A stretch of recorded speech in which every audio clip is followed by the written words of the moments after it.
Hello students, स्वागत है आपका। आज हम स्टडी करने जा रहे हैं एक टॉपिक जो कि क्रॉप प्रोडक्शन टेक्नोलॉजी का है। ऑयल सीड में ग्राउंड नट। सो मतलब हिंदी में उसे कहते हैं मूंगफली।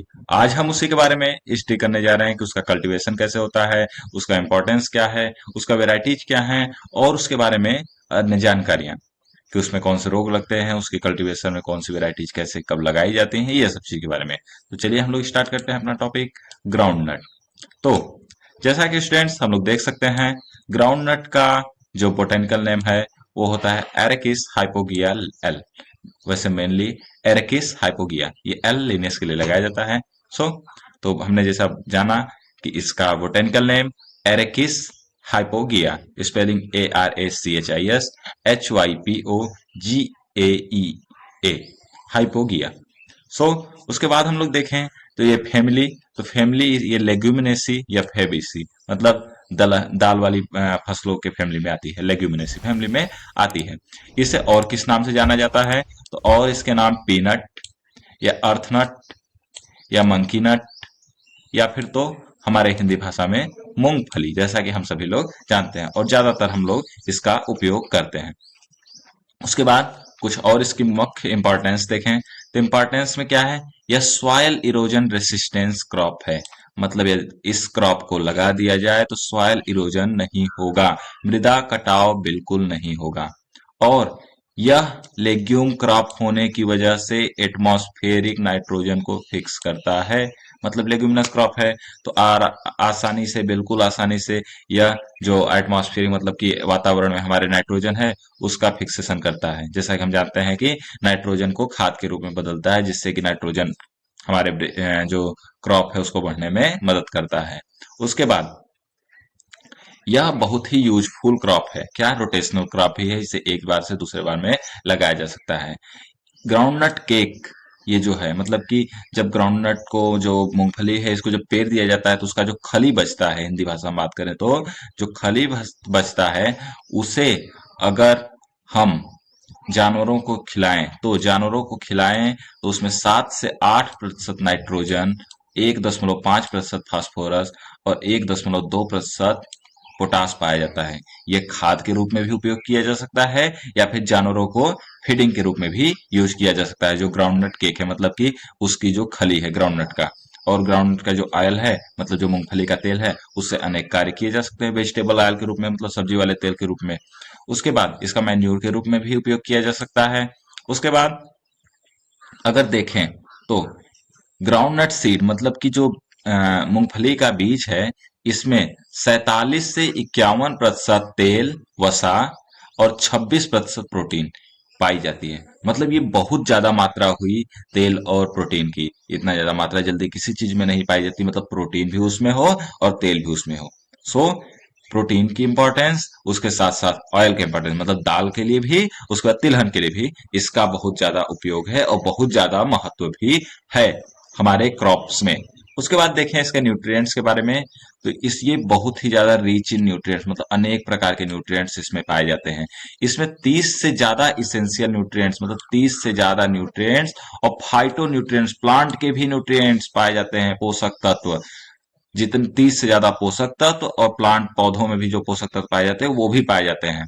उसके बाद आगे देखें तो इसमें बहुत ही अच्छा सोर्स पाया जाता है नियासिन प्रोटीन का, फोलेट प्रोटीन का, फाइबर का, मैग्नीशियम का, विटामिन ई का, मैग्नीज का और फास्फोरस का। ये इतने तत्व और प्रोटीन और विटामिन हैं, ये सभी इसमें पाए जाते हैं। देखा जाए क्या क्या, तो niacin, folate, fibre, magnesium, vitamin E, manganese, phosphorus, ये हुआ इसका इंपॉर्टेंस ग्राउंडनट के इंपॉर्टेंस में। वैसे इंपॉर्टेंस हम लोग को पढ़ना रहे तो अनेक इंपॉर्टेंस होते हैं ग्राउंडनट के, लेकिन हम लोग थोड़ा ही पढ़ते हैं, जिससे कि हमारा जो बीएससी एजी का सिलेबस है, क्रॉप रोटेशन टेक्नोलॉजी, खरीफ क्रॉप है, इसमें जितना हमें एक टॉपिक के बारे में पढ़ना है या फिर जितना एक पेपर के हिसाब से देखें जितना, तो सिर्फ हम उतना ही पढ़ेंगे जितना हमें जरूरत हो पेपर के महत्व से, क्योंकि हम ज्यादा उसके बारे में हमें डीप पीएचडी नहीं करनी है, इसलिए आगे हम लोग थोड़ा थोड़ा हर चीज के बारे में पढ़ते जाएंगे।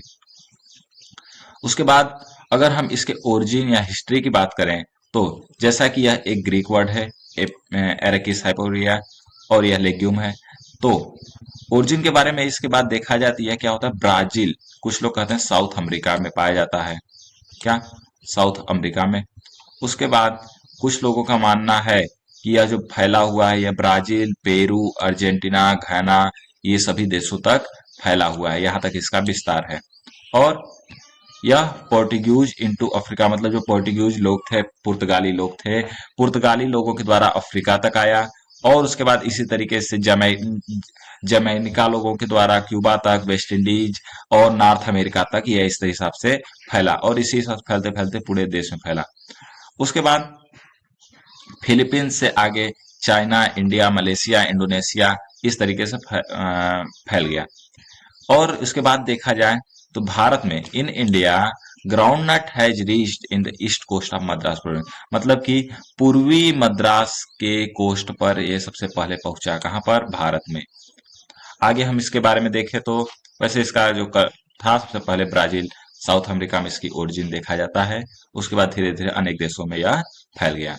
आगे हम इसके एरिया और डिस्ट्रीब्यूशन की बात करें तो ग्राउंड नट को वैसे तो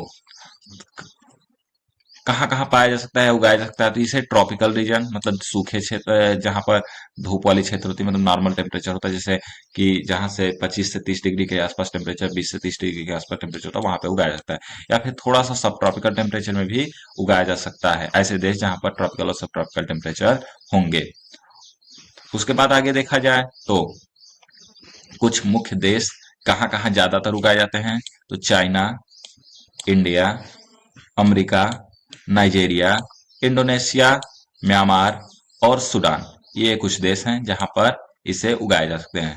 और पूरे विश्व की बात करें, विश्व के लेवल पर, तो यह 24.7 मिलियन हेक्टेयर में इस समय इसका एनुअल प्रोडक्शन हो रहा है, सालाना प्रोडक्शन होता है। और प्रोडक्शन 34.4 मिलियन टन हो रहा है इसका। और देखा जाए तो 1.3 टन प्रति हेक्टेयर इसकी उपज होती है, इल्ड होती है, नॉर्मली एक एवरेज जोड़ा जाए तो। इंडिया इसमें फर्स्ट रैंक पर है, जो कि इंडिया का रैंक प्रोडक्शन और एरिया में फर्स्ट है, नहीं, एरिया में फर्स्ट है और प्रोडक्शन में सेकंड है, एरिया की बात करें तो 7.3 मिलियन हेक्टेयर प्रति ईयर और 7.8 मिलियन टन प्रति ईयर इसका प्रोडक्शन है। और उसके बाद देखा जाए तो यह 40% हमारे भारत मतलब कि एरिया का और 36% वर्ल्ड के प्रोडक्शन का यही करता है भारत। कितना, 40% एरिया का पूरे वर्ल्ड के और 36% वर्ल्ड के प्रोडक्शन का यह प्रोड्यूस करता है। गुजरात इसमें फर्स्ट रैंक पर है, जो गुजरात फर्स्ट रैंक पर है। उसके बाद अनेक राज्य इस हिसाब से आगे बढ़ते हुए हैं, जैसा कि आगे देखा जाए तमिलनाडु, फिर गुजरात, ये मतलब उसके मतलब प्रोडक्शन में है। उसके बाद तमिलनाडु, पहले तमिलनाडु, फिर गुजरात, उस हिसाब से ऐसे फॉलोइंग देश हैं। और उसके बाद आगे बात किया जाए ग्रोथ एंड डेवलपमेंट के बारे में इसके, तो ये ग्राउंड नट जो है, मतलब कि जो मूंगफली है, यह एक सेल्फ पॉलिनेटेड क्रॉप है। यह स्वपरागण वाली क्षमता वाली क्रॉप है, मतलब कि इसमें स्वपरागण की क्रिया होती है। और इसके बाद ये बात किया जाए तो यह फैमिली, सब फैमिली पेपिलियोनेसी और फैमिली लेग्यूमिनेसी से बिलोंग करता है। उसे है फैमिली, इसका लेग्यूमिनेसी है और सब फैमिली पेपिलियोनेसी है। उसके बाद इसमें देखा जाए तो क्लासिफिकेशन, तो इसके क्लासिफिकेशन मेनली यहाँ पर दो प्रकार के दिखाए गए हैं, दो प्रकार के होते भी हैं। एक होता है इरेक्ट या बंच टाइप, मतलब खड़ा सीधा वाला, और दूसरा होता है ट्रेलिंग या स्प्रेडिंग टाइप, मतलब फैलने या छितराने वाले। जैसे कि दो प्रकार के पेड़ होते हैं, एक तो खड़े होकर उग सकते हैं और दूसरे जो होते हैं एकदम छितरा के, मतलब फैल के जमीन पर उगते हैं। दोनों का सब स्पीसीज देखा जाए तो पहला जो इरेक्ट या बंच टाइप है वो एरकिस हाइपोगिया फेस्टिगियाटा फेस्टिगियाटा है, और दूसरे का देखा जाए तो यह एरकिस हाइपोगिया प्रोक्रम्बेंस, ये दोनों हैं। और उसके बाद देखा जाए तो इसमें जो है इरेक्ट टाइप जो होता है वो छोटे ड्यूरेशन का होता है, मतलब जल्दी तैयार हो जाता है। जो खड़ा वाला पौधा है यह जल्दी तैयार हो जाता है। इसके सीड में डोरमेंसी नहीं होती, क्या, इसके सीड में डोरमेंसी नहीं होता, मतलब ये सीड लगाया जाए तुरंत उग जाता है। ऐसा नहीं सीड डोरमेंट हो गया मतलब उग ही नहीं रहा है डालने के बाद, ऐसा कई बीजों में देखा जाता है डोरमेंट हो जाते हैं, सीड नहीं उगते, सीड उपज नहीं होते। उसके बाद ये एक होता क्यों है, क्योंकि इसके बीज में वाटर सॉल्युबल ऑक्सिन पाया जाता है, मतलब कि ऑक्सिन हार्मोन होता है एक, जो कि ग्रोथ करने में मदद करता है, तो वो पाया जाता है इसमें। उसके बाद इसमें देखा जाए, ये जो क्या कहते हैं ट्रेलिंग या स्प्रेडिंग टाइप में, इसमें डोरमेंसी पाया जा सकता है। उसके बाद सर यदि डोरमेंसी को तोड़ना है तो क्या किया जाता है, इसे सीड को तोड़ मतलब कि 15 दिन बाद जब हार्वेस्ट कर दिया जाता है तो 40 डिग्री सेल्सियस पर रखा जाता है, तो उससे क्या होता है सीड जो होता है वो डॉर्मेंट नहीं होता। ऐसे यदि नॉर्मली रख देंगे हम लोग तो सीड क्या हो जाता है, डॉर्मेंट हो जाता है। ओके, तो आगे हम इसके क्लाइमेटिक रिक्वायरमेंट की बात, मतलब इसे मौसम कैसा चाहिए, तो जैसा कि हमने पहले ही बताया कि यह ट्रॉपिकल क्या ट्रॉपिकल और सब ट्रॉपिकल देशों में उगाया जा सकता है। रीजन जैसे एरिड या सेमी एरिड रीजन्स में भी, जहां पर 500 से 700 रेनफॉल हो रही है, वहां पर भी इसकी अच्छी प्रोडक्शन हो सकती है। अब बात करेंगे एरिड और सेमी एरिड क्या होता है। एरिड का मतलब होता है बिल्कुल सूखा, और सेमी एरिड का मतलब होता है थोड़ा सा जो सूखा क्षेत्र है, जहां पर जैसे खजूर वजूर का पेड़ या फिर तो बिल्कुल पानी की मात्रा बहुत ही कम होती है, नाम मात्र की होती है, तो वहां पर भी इसे उगाया जा सकता है, जहां पर 500-700 मिलीमीटर रेनफॉल सालिना हो रही है। उसके बाद नॉर्मली सक्सेसफुल ग्रोइंग जो है, इसके लिए इसे 1250 मिलीमीटर की पानी की जरूरत है। और सबसे बढ़िया टेम्परेचर इसे ग्रोन करने के लिए बात करें तो 24 से 33 डिग्री सेल्सियस। और यह क्या होता है, जब गर्मी आती है तो यह पकता है, उस समय ही इसके पकने की तैयारी होती है, गर्मी के समय। आगे देखें हम इसके मिट्टी के लिए, तो ग्राउंड नट के लिए सॉइल के लिए रिक्वायरमेंट क्या है, मतलब मूंगफली किस सॉइल में हो सकता है अच्छे से, तो सॉइल के लिए यह जो सॉइल है वेल ड्रेन्ड सैंडी सॉइल या फिर सैंडी लोम सॉइल, मतलब बलुई मृदा जिसमें से ड्रेनेज की व्यवस्था अच्छी हो, बलुई या फिर बलुई दोमट मृदा जहां पर सॉयल क्या कहते हैं पानी निकास की सुविधा अच्छी हो, वहां पर इसे ग्रो किया जा सकता है। इसे मिट्टी क्यों भुरभुरी चाहिए, इसलिए क्योंकि उसके जो फली बनेंगी वो मिट्टी के अंदर बनेगी, और जब मिट्टी भुरभुरी नहीं होगी, कड़ी होगी, तो मिट्टी में फली बन ही नहीं पाएगी। इसलिए इसे इजी पेनेट्रेशन जो उसकी बन रही है, पेक्स बन रही हैं, फलियां बन रही हैं, उसके लिए यह आसानी से चाहता है, मतलब भुरभुरी मिट्टी चाहता है। मिट्टी का पीएच की बात करें तो ये 6 से 6.5 के बीच में होनी चाहिए, जहां पर गुड यील्ड होता है इसका। अब इसके क्रॉपिंग सिस्टम की बात करें तो ये क्रॉपिंग सिस्टम नॉर्मली ऐसे भी बोया जा सकता है, या फिर तो रोटेशन, मतलब कि अदल बदल कर गेहूं या फिर मसूर या फिर तो चिकपी, मतलब क्या कहते हैं अरहर या फिर तो मटर या जौ, इन सभी के साथ में रोटेशन करके बोया जा सकता है। या मिक्स्ड क्रॉप होती है क्या, मिक्स्ड क्रॉप में भी पर्ल मिलेट, बाजरा, मक्का, sorghum, कास्टर मतलब कास्टर और कॉटन मतलब कपास के साथ भी मतलब मिला के बोया जा सकता है, मतलब जैसे मिक्स क्रॉपिंग होती है, एक अनेक प्रकार के अनेक क्रॉप्स एक साथ हमारे साथ बोए जाते हैं, तो इस हिसाब से भी बोया जा सकता है। उसके बाद देखा जाए तो फील्ड प्रिपरेशन के बारे में, तो फील्ड प्रिपरेशन क्या है, ये डीप रूटेड क्रॉप है, मतलब कि इसकी जड़ें बहुत अंदर तक जाती हैं थोड़ा सा, तो इसलिए क्योंकि अंडर ही उसे पॉड फॉर्मेशन करना है, क्या डीप रूटेड क्रॉप है, और उसके बाद इसका जो है पॉड फॉर्मेशन है अंदर जमीन के अंदर करना है, इसलिए जो क्रॉप है मतलब जमीन है उसको अच्छे से जुताई करनी चाहिए, जिससे कि और बिल्कुल ज्यादा भी गहरा नहीं जुताई करना चाहिए, जिससे क्या हो कि अंदर हार्ड पैन बन जाए। क्या होता है कुछ लोग बहुत अंदर तो कुछ मतलब एक बराबर पे जुताई करते रहते हैं, जिससे क्या होता है जमीन के कुछ जितना जुताई कर रहे हैं उतना छोड़ के उसके नीचे हार्ड पैन बन जाता है, मतलब कि बहुत ही कड़ी कठोर मृदा बन जाती है, जिससे नीचे जब जड़ ही नहीं जा पाएगी तो वो फलेगा कैसे।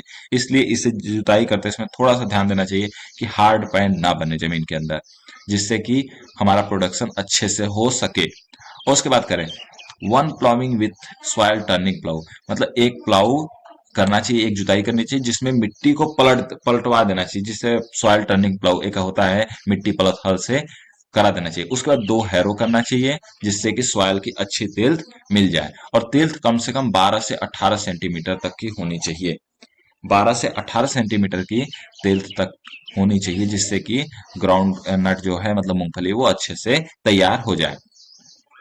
सीड ट्रीटमेंट की बात करें तो अन्य कुछ रोगों से बचाने के लिए इसे सीड ट्रीटमेंट जो है 5 ग्राम थायराम या कैप्टॉन में हम लोग इसे ट्रीटमेंट कर सकते हैं पर केजी सीड को। हर से 1 किलो बीज को 5 ग्राम थायराम या कैप्टान या फिर सेरसॉन जो है, इससे हम लोग इसका क्या कर सकते हैं, ट्रीटमेंट कर सकते हैं। जिससे क्या होता है कि जितने सीड बॉर्न डिजीज है, मतलब सीड से उत्पन्न होने वाले डिजीज है, रोग है, वो नहीं होंगे। आगे हम लोग बात करें सीड रेट, स्पेसिंग और सोइंग मेथड के बारे में। इसका सीड रेट क्या होता है, तो सीड रेट के बारे में आगे देखें तो इसके लिए क्या होता है, 80 से 100 केजी सीड पर हेक्टेयर, क्या 80 से 100 केजी सीड प्रति हेक्टेयर चाहता है उपज करने के लिए। डिस्टेंस की बात करें तो यह 30 से 40 सेंटीमीटर, जो कि इरेक्ट टाइप है, क्या इरेक्ट टाइप में 30 से 40 सेंटीमीटर और स्प्रेडिंग टाइप में 45 से 60 सेंटीमीटर। ओके, तो उसके बाद देखें तो ये 80 से 100 केजी जो था ये बंच टाइप या इरेक्ट टाइप में था, और 60 से 80 केजी जो है वो स्प्रेडिंग टाइप में है, इसका जो बीज दर है। आगे हम लोग देखें दूरी, तो नॉर्मली जो दूरी है प्लांट टू प्लांट, मतलब पौधे से पौधे की दूरी, वो तो दूरी थी रो से रो।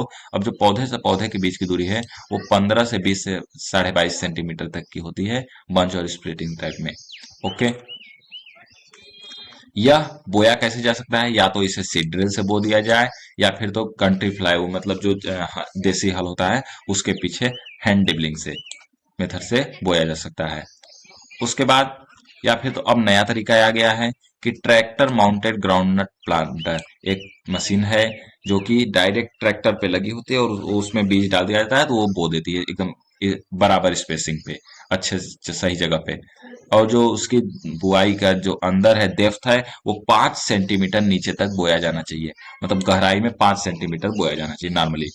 सोविंग टाइम की बात करें तो जैसा कि यह हम जानते हैं कि रेनफेड क्रॉप है, क्या रेनफेड क्रॉप है, बारिश थोड़ा सा पानी का चाहता है, इसे बुआई के समय पानी की जरूरत होती है, तो इसे लास्ट वीक ऑफ जून या फर्स्ट वीक ऑफ जुलाई, मतलब कि जून के अंतिम या फिर तो जुलाई के स्टार्टिंग में इसे बोया जाना चाहिए, और पानी थोड़ा सा इसे होना चाहिए जरूरी। रबी के समय कोई लोग रबी के मौसम में बो रहे हैं, यदि मतलब दक्षिणी देश में, तो इसे नवंबर से दिसंबर महीने में बोया जाता है।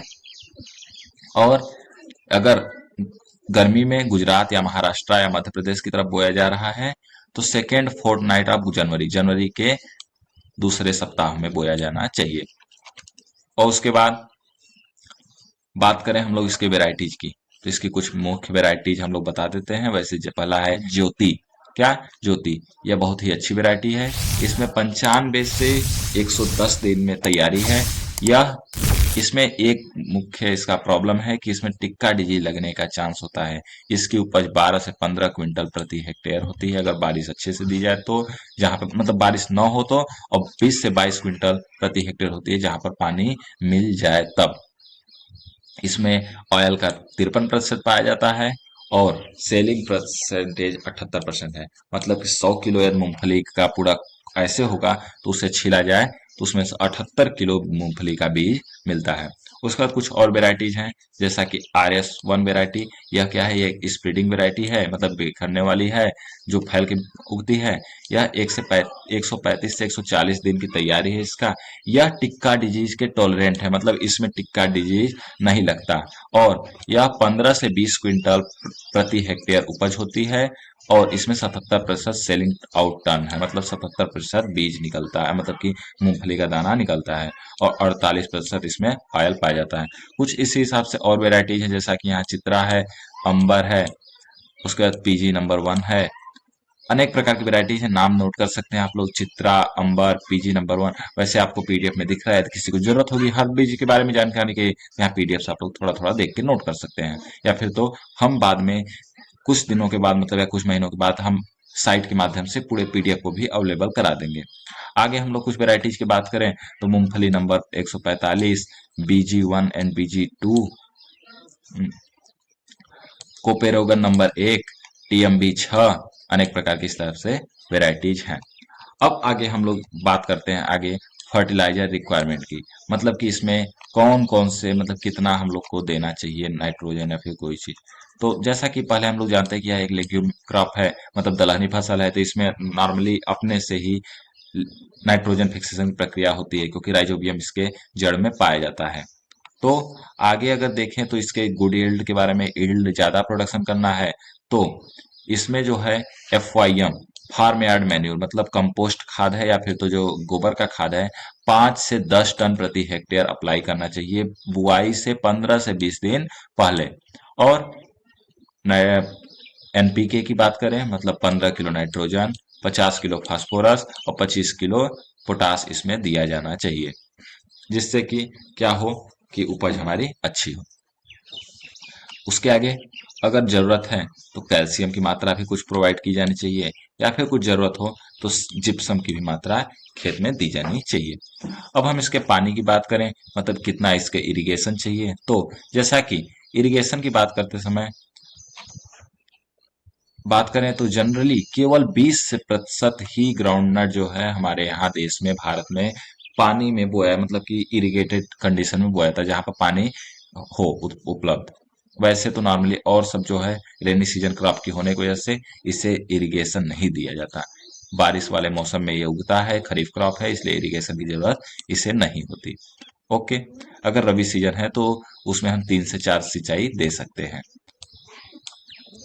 अब आगे बात करें इरिगेशन की तैयारी की, मतलब इरिगेशन कैसे देनी चाहिए, या फिर तो सॉइल मॉइस्चर जब हो, मतलब कमी हो, तभी हम लोग को इसमें देना चाहिए। और इरिगेशन एट 25% डेसिमल, मतलब पेगिंग, जब उसमें जड़ निकलने लगते हैं, अंदर से जो जड़ निकलती है फैलने लगती है जिसमें से पॉट बनेंगे, उस समय 25% जब वो तैयारी हो जाए, तभी हम लोग को उसमें इरिगेशन की बहुत ज्यादा जरूरत होती है ग्राउंड नट में। उस समय जरूर से जरूर पानी देना चाहिए, नहीं देंगे तो उसका जो पेगिंग हो रहा है वो खराब हो जाएगा, और पेगिंग जब खराब हो जाएगा तो कोई बीज ही नहीं बनेगा और उखड़ जाएगा वो। अब आगे हम इसके घास की बात करें, इसमें घास, तो इसमें अगर घास का मैनेजमेंट नहीं किया जाएगा तो 20 से 45% यील्ड में लॉस हो जाएगा। किससे? वीट से, घास से, घास फूस से। तो